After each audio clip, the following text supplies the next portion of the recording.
लालू प्रसाद यादव के परिवार की मुसीबतें फिर से बढ़ने वाली हैं।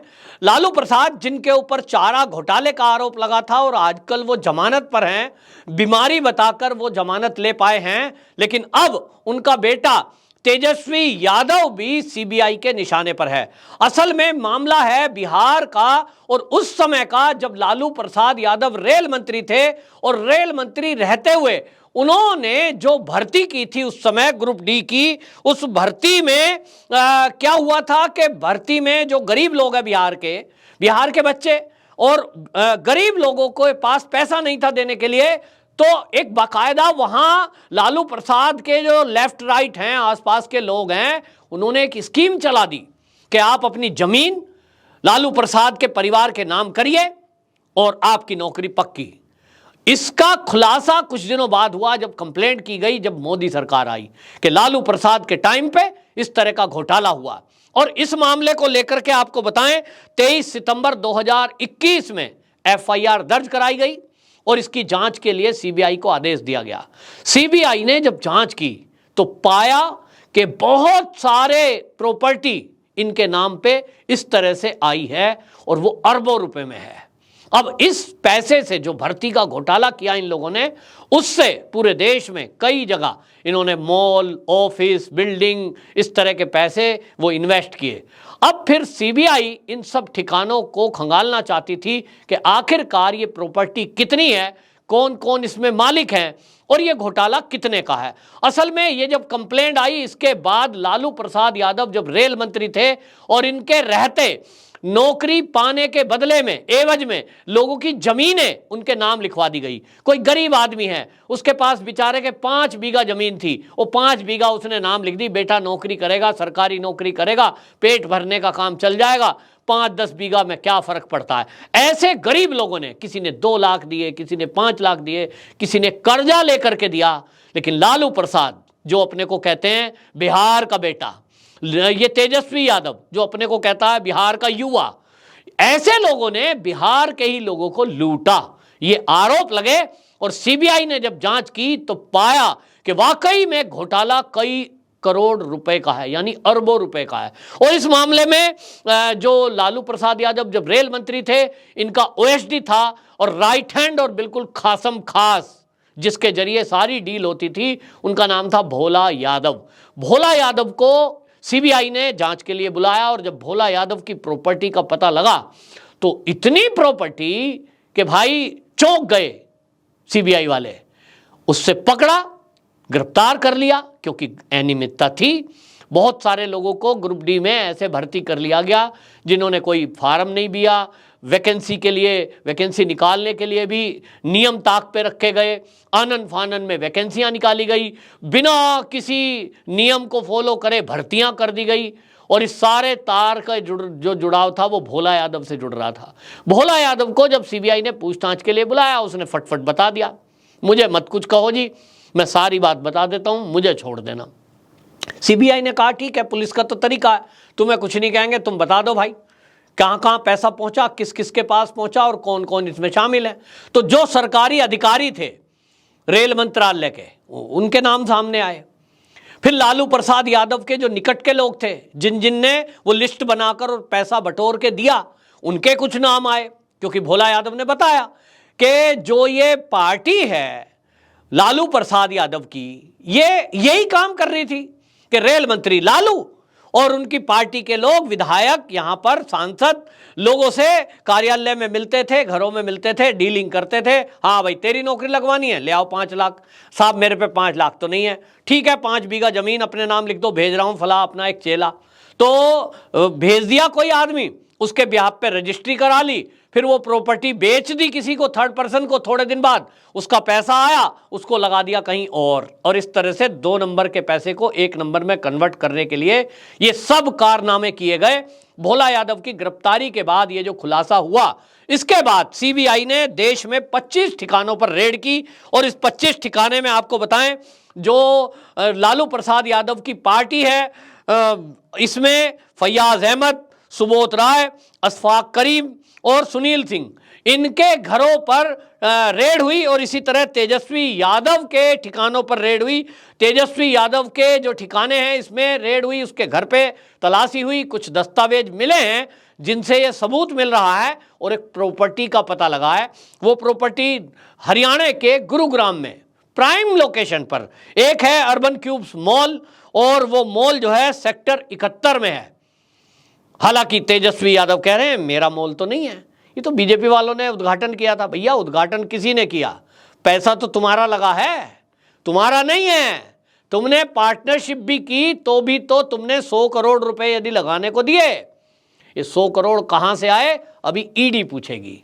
सीबीआई केवल तथ्य जुटा रही है और इस मामले में मेरे पास जानकारी है, सूत्र कह रहे हैं कि अब ईडी को ट्रांसफर होगा ये केस, और ईडी को ट्रांसफर होगा तो ये सारे नाम जो मैंने बोले हैं, ये वसूली गैंग जो चल रहा था लालू जी के मंत्री रहते, ये सब जेल जाएंगे।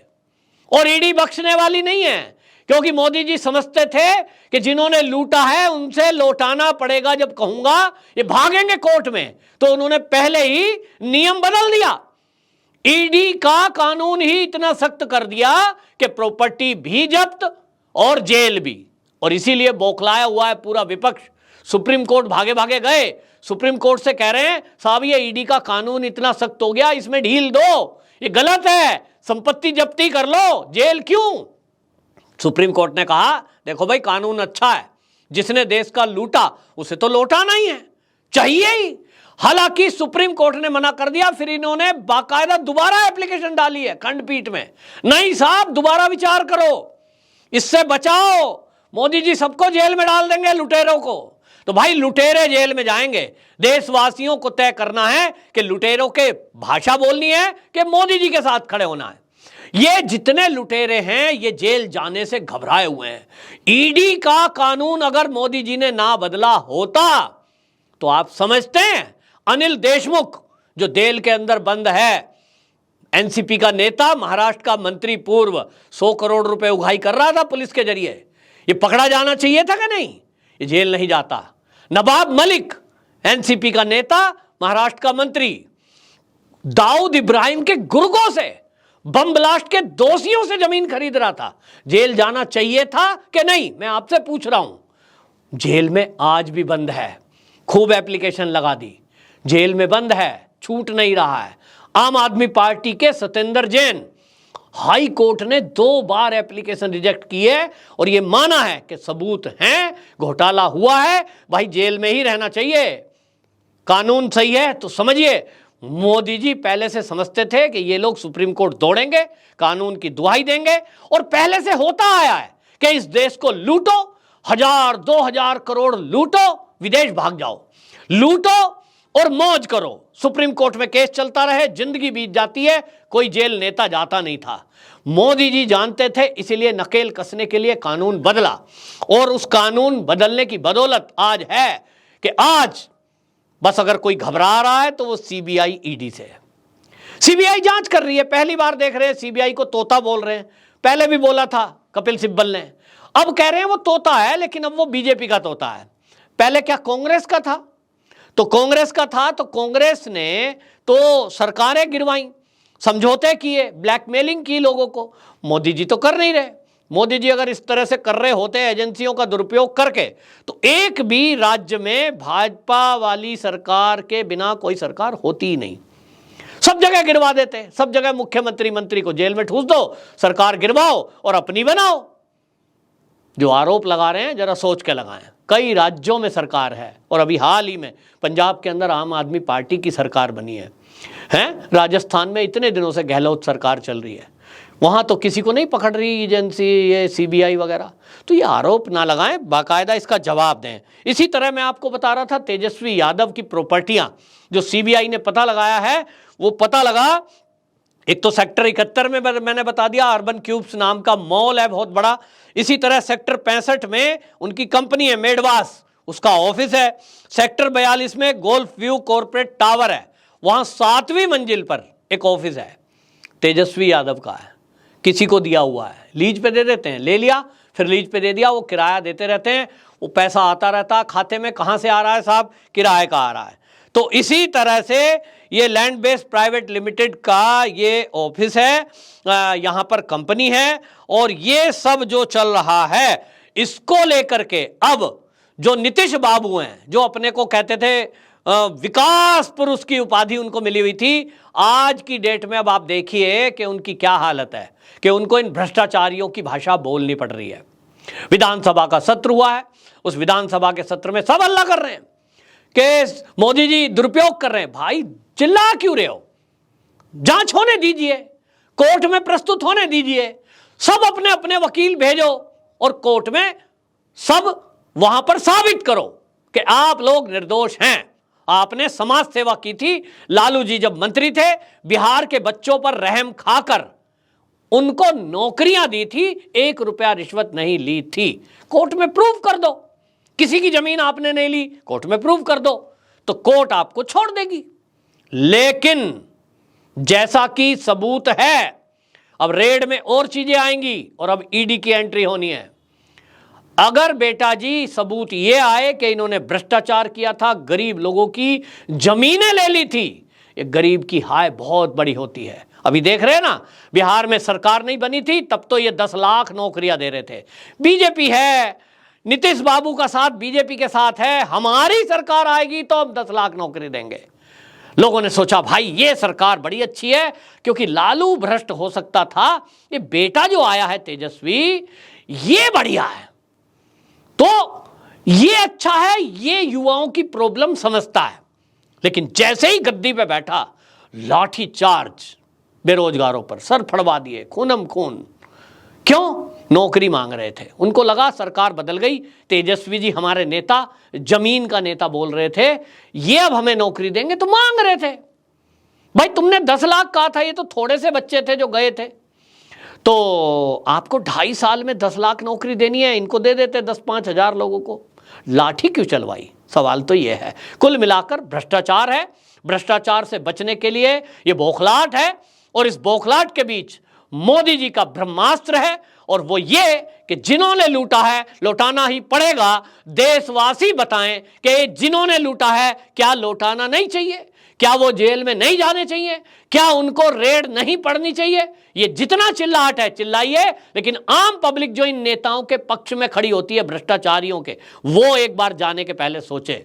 गुलामी की मानसिकता से बाहर निकलने का आह्वान मोदी जी ने 15 अगस्त को जो किया था लाल किले से, वो यही था कि हम किसी नेता की जागीर नहीं, हम किसी पार्टी के गुलाम नहीं हैं। भारतीय जनता पार्टी सही करेगी तो भारतीय जनता पार्टी को वोट देंगे काम के आधार पर, और अगर लालू प्रसाद की पार्टी काम अच्छा करेगी तो मैं यदि बिहार में रहता हूं तो मैं बीजेपी को वोट नहीं करूंगा। मैं कोई गुलाम नहीं हूं भाजपा का, मैं लालू की पार्टी को वोट दूंगा। इसीलिए मोदी जी खुद कह रहे हैं गुलामी की मानसिकता से बाहर निकलिए, ये पार्टी पूटी छोड़िए, ये देखिए कि काम कौन देश में अच्छा कर रहा है। मैं किसी का गुलाम नहीं हूं। हो गया पिछला 50 साल वोट करते हुए किसी एक पार्टी को, लेकिन आज मैं विचार करूंगा आजाद होकर, इस दिमाग को आजाद करके, ना कि गुलामों की तरह। नहीं भाई हमें तो बस उसी को वोट देना है, मेरा पिताजी उसको देता था, मेरा दादा उसको देता था, हम तो इसी पार्टी के गुलाम हैं। नो, मोदी जी खुद कह रहे हैं गुलामी की मानसिकता से निकलिए, तय करिए, सोचिए। किसी पार्टी किसी नेता के पक्ष में खड़े होकर सड़क पर प्रदर्शन करने के पहले विचार करिए कि मैं किसके साथ खड़ा हूं। वंदे मातरम।